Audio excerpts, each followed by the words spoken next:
We will just pass on to another type of questions. This is known as reason assertion type questions. That is, you are given an assertive statement followed by a reason for that statement.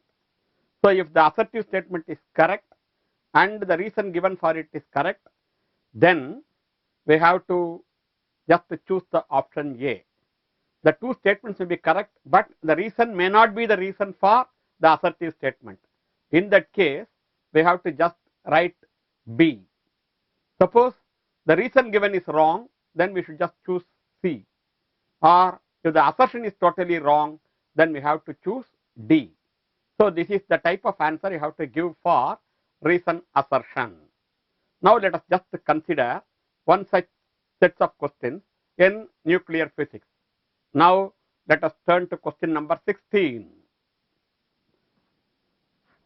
Binding energy per nucleon remains approximately same for mass number greater than 16. This is assertion. The reason for this B is nuclear force is a short range force. First, the assertion itself is wrong, because if you just study the binding energy curve, the equal value of binding energy per nucleon does not start at 16 and more than 16, and hence the assertion given here is wrong, and hence we have to choose the option D for this.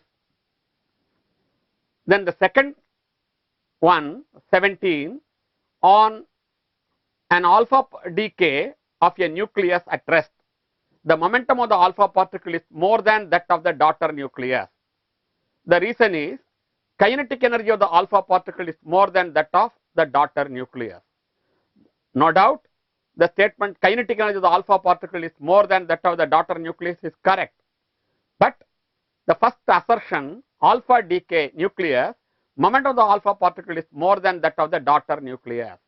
When the nucleus is stable, the alpha particle carries the momentum in the forward direction, and the daughter nucleus carries an equal but opposite momentum in the opposite direction, and hence both carry the same momentum, and hence the assertion is wrong.